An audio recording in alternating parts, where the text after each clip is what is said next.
first ever episode of Q&A.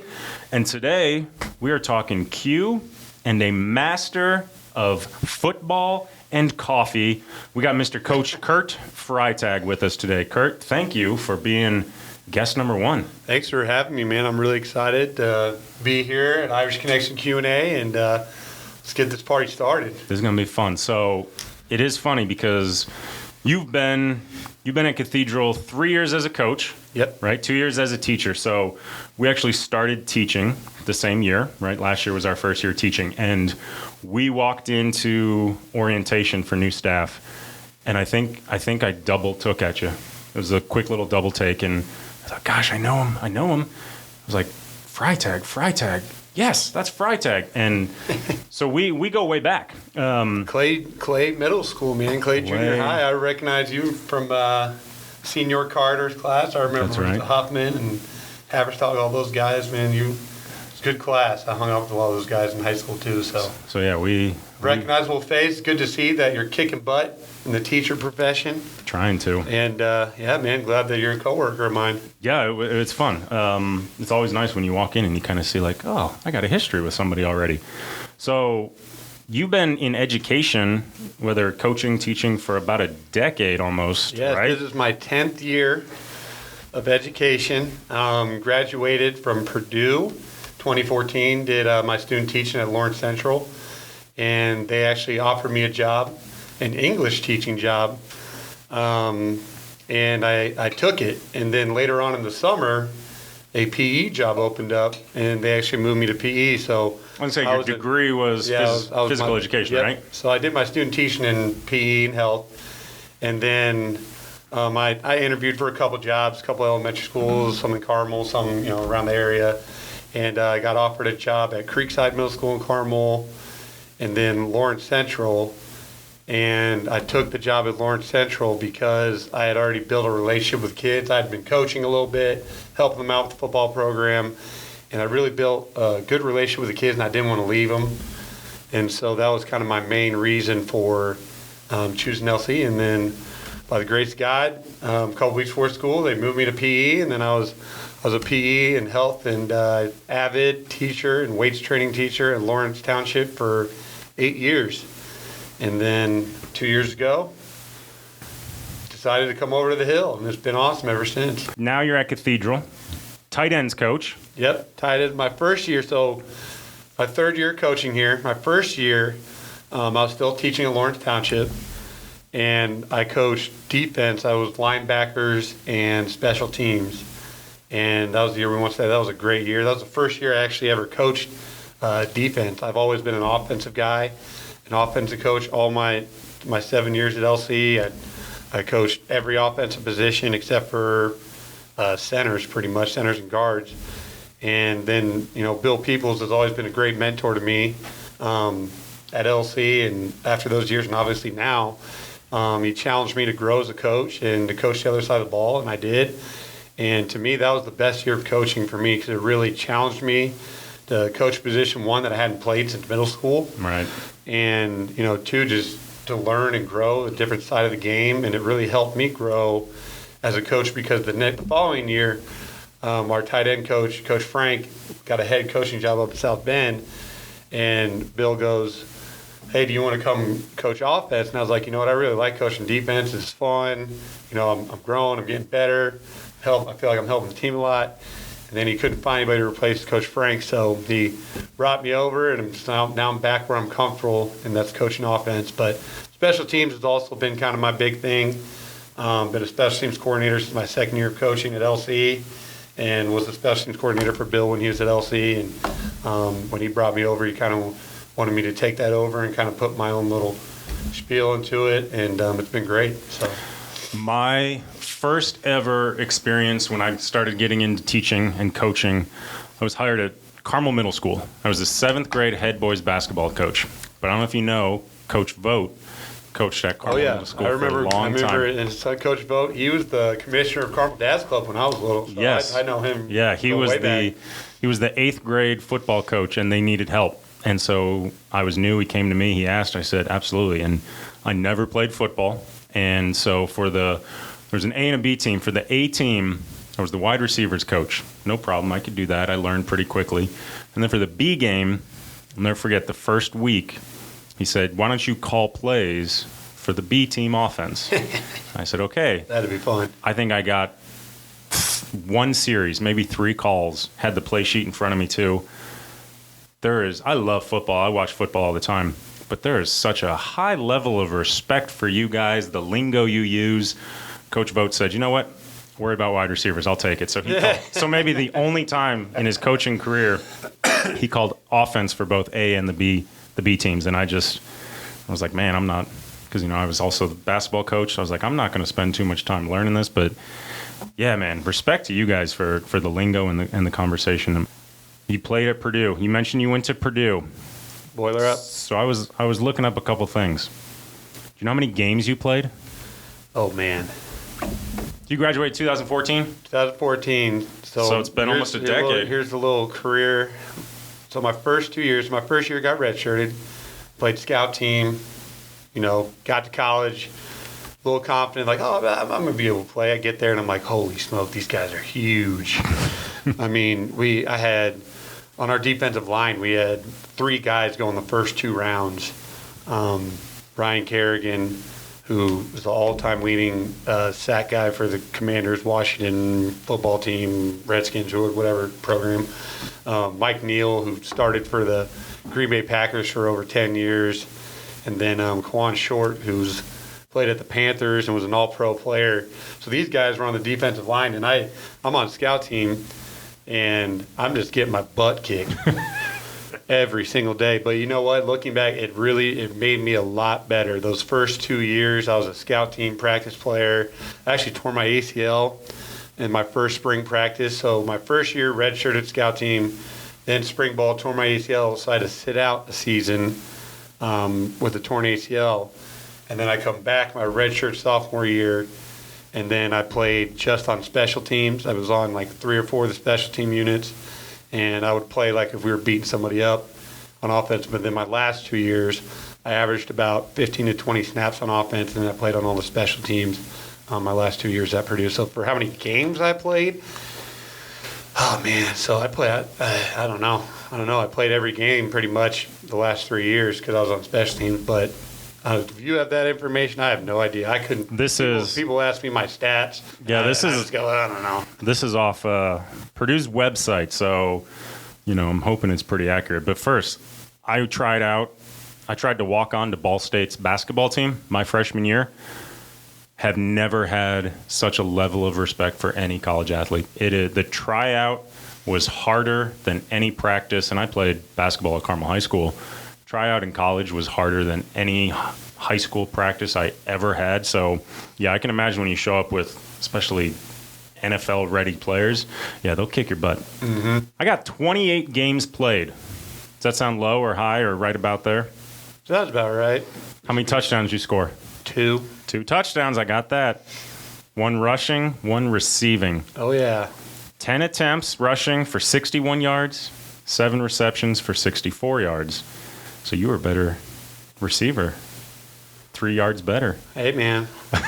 6 yards a carry, and I don't know how many carries a catch. Keep giving me the rock, right? So you obviously played majority of your life, moved into coaching as a and you were a young guy, it sounds like, when you started coaching. I mean, you're a young guy now. 23. But so you went right from playing to coaching. What do you think was the biggest adjustment from being a player to now having to turn around and be a coach?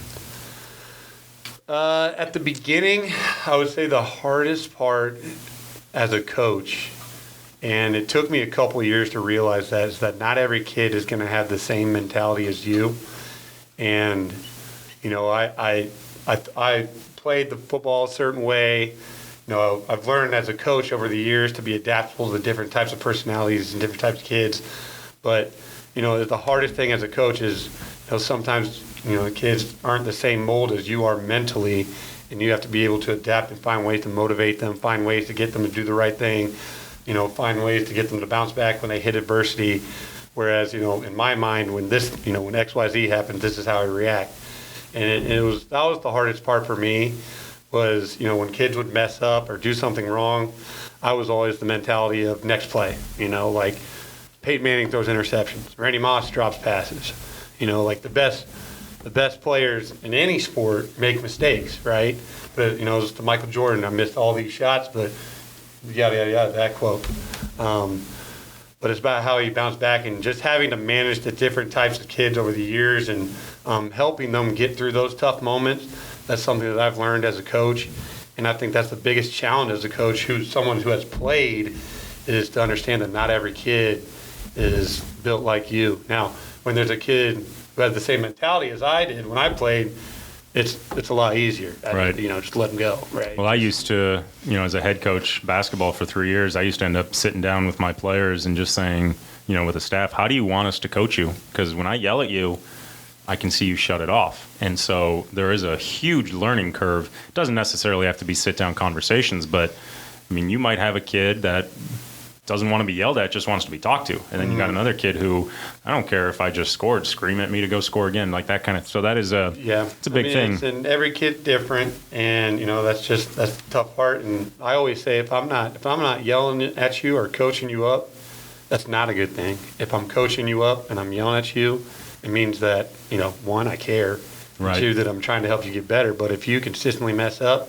and I don't say anything, that's not a good thing. And that's all about building relationships. And one of my favorite things about coaching was actually just during the day, whether it be your players that pop in your classroom just to say hey, to ask you for something. My players always used to pop in and say, Coach, I'm going to be late. Can I have a pass? Right? Just that interaction.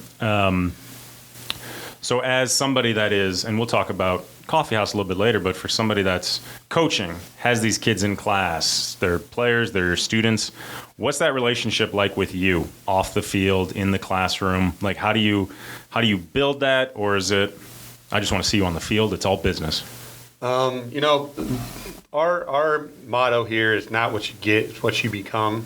And that has been something that I've really, take to heart as well. Yeah. It's my philosophy, and the overall goal is that we want them to become good young men. If we win, we lose, win state, go 0-10, it doesn't matter. What matters is that they learn to become good husbands, fathers, and good people in society. And I really just try to build relationships and try to, be a positive male role model. At Lawrence Township, a lot of the students that I had come from single-parent households, and I was that father figure, that big brother figure, and that's kind of, I've always just tried to be, I want to be a positive, role model. School's important, going to college is important. It's what you get from the sport. It's not, it's what you become, not what you get, essentially. No. So, that's how I build relationships. I always try to create a good relationship with each player that I coach, and I try to find what drives them, and then I try to mold my way of coaching around them to try to get them to continue to excel and get better day in and day out and play hard. That's really all I ever ask. That's awesome. Obviously, as you're building these relationships, as you're playing, the goal is state championship, right, every year. So when you look at the team, 2-1, big game on Friday against Chittard to finish homecoming week. How does this team compare? You don't always want to compare and say this team did this team did that. But if you look at the last state championship team, 2021, how does this team compare? Can you guys compete with anybody? And is it just kind of a case of we just can't beat ourselves? I think the 2021 team was a very special team. That was the best defense I've ever been a part of or seen as a coach. I think we only allowed 100 yards rushing in 2 games that entire season. We didn't get scored on until the second half, until like the playoff. I mean, statistically, that team was just unbelievable when it comes to defense. Now, comparing them to this year's team, I think we have all the pieces in order to be successful. We got to stay healthy, and we got to continue to get better. That's the goal of winning a state championship is making sure you're playing your best football come playoff time. Are you healthy? Are we playing our best football? We've got a long way to go right now, but I truly believe, us and the staff, we believe that we have the right pieces to compete for a state championship. Awesome. And it's going to fall on us. It's going to fall on the kids. It's going to, we just got to make sure that we look at the big picture and make sure that we're continuing to get better week by week. Just putting it together. You got to have the energy to play football, right? You got to have the energy to coach. So we said it at the opening. You're not just a master of football, you're a master of coffee. Yeah, I don't know if you'd say master, but The Johnny Mac Coffee House. So it opened up last year. It is an awesome addition. If nobody's ever just seen it, it really looks awesome down in the SLC. Johnny Mac, of course, named after John McCormick. I believe a member of the class of 1990. I believe his wife graduated from Cathedral. I know his 3 sons graduated from Cathedral. So tell me a little bit about your role in the coffee house and what it's kind of like carrying on this man's legacy, running this. So last year when I got here, obviously hired as business teacher, they kind of put it out there to me. They said, "Hey, we're starting a coffee shop, student run business, and we'd like you to help, recruit kids to work it." And I was like, okay. And as that went along, they were like, "Well, now it kind of turned into, well, we want you to run it." And I was like, "All right, well, let's go." And so last semester was the first semester that we had it. It was my entrepreneurship class worked it, and so did my accounting class. And we were only open once a week, and the kids they loved it. They dove into it. They had fun. They really enjoyed just active learning, actually running a business, and they had a great time. And this year we're doubling that. We're going to be open twice a week now with the entrepreneurship and accounting classes. And it's gone. Yesterday was our first day open this semester, and it went great. Made $421 profit. Awesome. In terms of carrying on his legacy, it means a lot because I actually I spoke to the family, and I spoke to one of his sons last year, and I spoke to one of his sons, Brendan, on a consistent basis, and it just to see the joy that they had from not only in it opening, but we started a social media account, and they've been following us, and they've been sending us messages. Thank you for continuing his legacy. Very cool. And all that stuff. And it's been really touching because, one, I think the kids get a lot out of it. They love, at least the kids that are involved now, that they seem to love being a part of it, running the business. They do a good job. They're having fun. They're learning. And, we're also respecting a great Cathedral alum at Johnny McCormick. Very awesome. So you had just said students, it's open twice a week? Twice a week. Day 1s and day 4s for this semester in the morning and at lunch. That's our plan right now. Goal is to continue to grow. Is it just the kids in the class right now, or are there plans to have a club or something where kids can come work there? So right now, we're open based on my schedule. The entrepreneurship class, they are kind of the operations and marketing team, okay. I would say. They work it 2 out of the 3 days in our 4-day rotation. They're the ones who are making the flyers, doing the social media, doing the prepping, doing the cleaning, doing all the operations. The accounting class, they only work it once out of the 3 days in our 4-day rotation during lunch, but they are in charge of tracking the finances, making the orders, the management, like the schedule. So they have more of like the business side on top of working it on top of that. But in terms of where we want to go from here, obviously this semester we're kind of seeing how it's going to go, being open twice a week, because last year we were a smooth ship running it once a week. Right. Now being twice a week, we've doubled the prep, double the inventory, double the cleaning, double ordering. A lot of our ordering is dependent on when it shows up. Do we have the right stuff? So we're kind of taking a month, I would say, a month or two to see how it is being open twice a week. And then the goal is to start involving more business classes in the coffee shop, whether that's Mr. Giles' Intro to Business class or Coach Finn's sports marketing class, because right now our schedule is based on my schedule. Mm-hmm. For example, like day 2, I don't have alpha, so I can't have kids work down there, or vice versa with our rotating schedule. But if we can plug in other teachers and other classes into that, I think that's the goal. The goal is to be open, obviously, every day, right? Morning and lunch, and maybe even after school. But we're going to evaluate. I sat with administration. Our goal is to evaluate after probably September, October, and then find ways to continue to grow in terms of clubs and stuff. That'd be a great way to do it.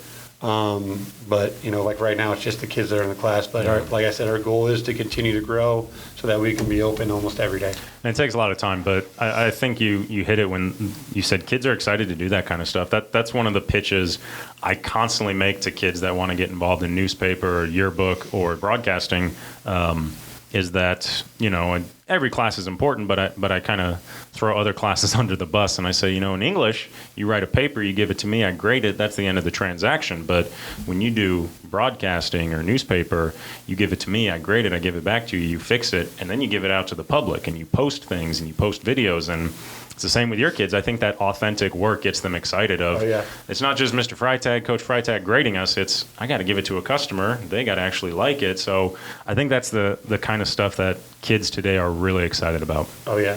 And especially the accounting class. Last year, the first semester, we didn't have the coffee shop. We were doing like a curriculum, going through stuff, which, it's good to go through T-chart and all the, vocab and all that stuff. But the second they started doing real accounting, it was like light bulb. Right. It was like, oh, did we make money? How much money did we spend? Like they really got into it. And they're actually doing live accounting, live learning. And the class I told this year, I was like, this, you guys will be lucky if we get to that curriculum stuff, because your job is to make sure that we're running a profitable business.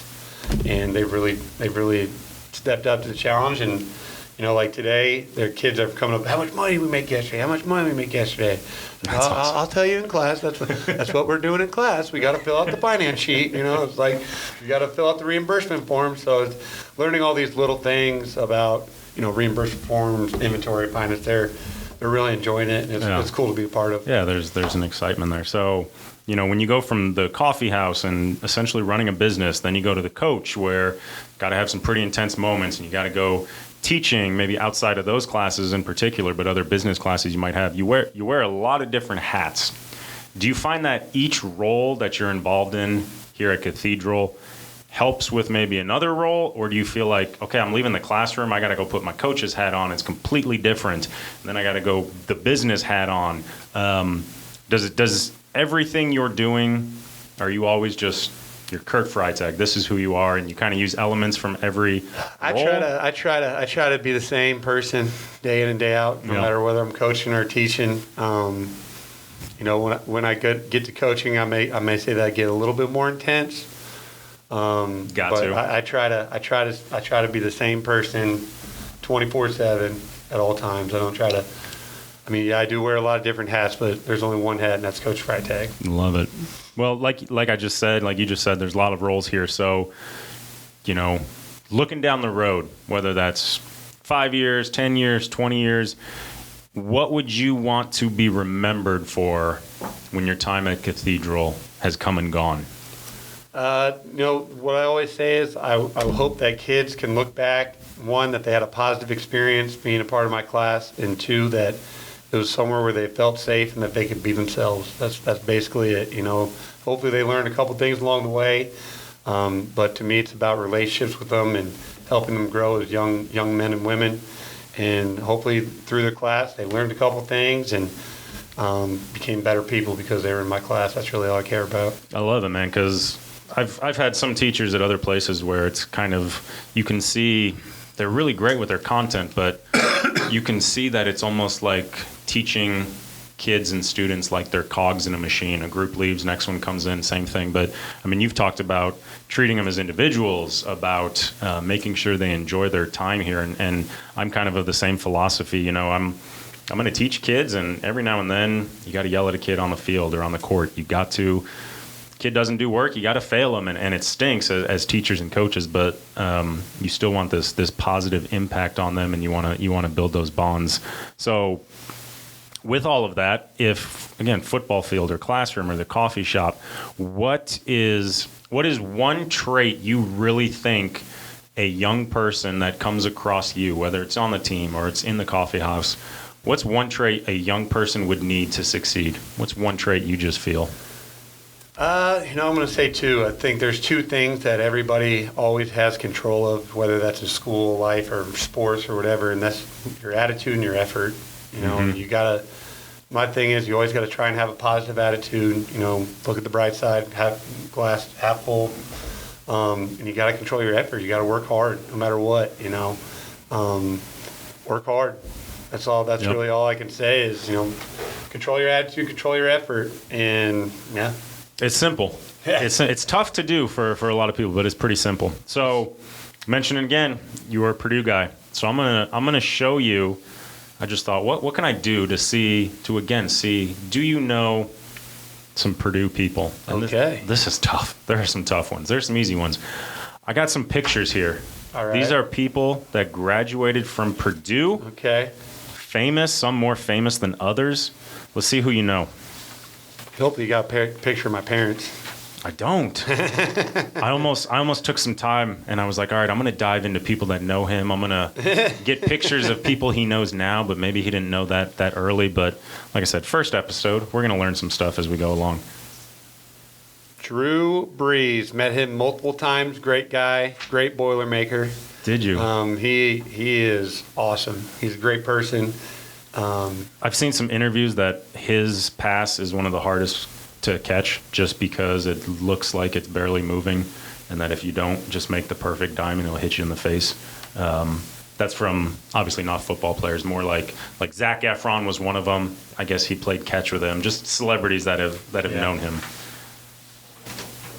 Oh, that's Gilipanakis. What's close. his name? Begins with a G, his last name. God, I went and saw him. He became a Purdue. He's a comedian. He's an Indiana guy through and through. I know. Oh, man, you're going to kill me when you say his name. You want the first name? Yeah. First name's Jim. Jim Gaffigan. There you go. Jim Gaffigan. I've also seen him live. Yeah. Funny. I saw that guy live. Yeah. All right, let's see. No, that's an astronaut. That's not. No. I tested my students earlier. This they also said astronaut. This is a quarterback, and his son was a quarterback. Greasy. That is. Greasy. That's Bob Greasy. Greasy. Yeah, Graduated in 1967. You wish you gave me a picture of him in the pads, I would have known. I tried not to do that. Oh, that's CJ. Right? Edwards? That is Carson Edwards. Carson Played Edwards. for the Celtics. Now he's overseas. All right, this is where I think they get tough. Oh, man. Brad Miller. Okay, Brad Miller, you knew. Good. 1998 graduate. Pacers, Bulls, Kings. Now they're going to get tough. Now I just found two to think, you'll never know these. And if you did, I wanted to see that. No idea. No idea. No idea. This is cheating because I believe she actually dropped out of Purdue. Oh, man. Callie Corey? She was behind Thelma and Louise. You know that movie? Boil her up. My students didn't know that movie. 2015 graduate. Oh, man. Right after you, right? Yep. Come on. I should know. U.S. women's national team. No idea. Andrea Drews. Sorry, 2015 Andrea. graduate. I'm sure she'd forgive you. Last question is, again, we talked about where you are now. I want the people to get to know who you were too. So what is your favorite childhood memory? Oh, wow. That one puts you on the spot. So childhood is what years? I'm still a child at heart. Yeah, I know it. My wife tells me to grow up every day. So let's go 18 and under, you'd say? Yeah. I want 16 and under. 16 and under. Maybe before you had a car. Maybe before you learned how to drive. Before I had a car. You know, some of the best memories that I have growing up, you know, this is something that I really commend my parents on, is we traveled a lot. Awesome. Around America. I haven't been to Europe or anything like that, Yeah. but we would always, my dad worked a lot, and when he had time off, we would get in the car, you know, we'd drive and we'd go places, and I'm very lucky that I got to see a lot of cool things at a young age. We got to go to like Yellowstone, Glacier Park, Yosemite, the Redwoods, all those types of traveling is my favorite thing to do outside of football and, you know, work, but I really enjoyed those memories growing up, going to those places that's special to me, and, you know, talking to people. You know, some people haven't been, you know, west of Illinois or this, you know, and I'm very blessed and lucky that my parents were able to afford to take us to a lot of cool places when I was younger. So I would say best childhood memory, traveling. Yeah, that's great. Yeah, my wife and I kind of made a pact early on of we can give gifts and stuff like that, but experiences and traveling. You can't pass that up. Like my wife still hasn't been to Disney World. That blows my mind. My wife And has I'm not like, been hey, to Disney World either. Yeah, and first time you go, you're going to cry. I have. It took some convincing. She always kind of said, well, I mean, is it that big of a deal? Do we? And I was like, yeah. Yes, it is. Now, in fairness, actually, we went to Disneyland with my parents, but in my opinion, Disney World is a whole nother land of its own, whole beast. It kind of knocks Disneyland out. So you mentioned, football coach, coffee house, Instagram, social media. Where can people find things that you're putting out, whether it is coffee house, football, any social media you want to you plug, let me know. I'll put it on the screen. And where can people find everything that Coach Freytag's got going on? So social media, Twitter, at Coach Freytag. That's use that kind of just for football, spreading good news about our program, our kids, and throwing in some girl dad stuff in there as well. Shall not be human. Mm-hmm. So Twitter is kind of more football, a little personal. I do not have Facebook or Instagram or any of that, but Johnny Mac Coffee House does have an Instagram. There we go. I help run that with some students, and then our TikTok is completely student run. I told them, I was like, I don't want TikTok. I don't want to download that. Just make sure you show me everything before you post it. I have told Irish Connection classes, please no TikTok, but you made the leap. Hey, good man, for you. That's what they're into. So whatever we got to get to spread the news out there about Johnny Mac, we do. So Johnny Mac Coffee on Instagram and Johnny Mac Coffee on TikTok. Then at Coach Freytag on Twitter. That's me. And Coffee House is open day 1 and day 4. Day 1 and day 4. Awesome, man. Thank you for sitting down. This was awesome. Hopefully a good start to Q&A. And like I said, no better way to start it than with Coach Kurt Freytag. So I appreciate you sitting down and talking to us. Thank you. Go Irish. Go Irish.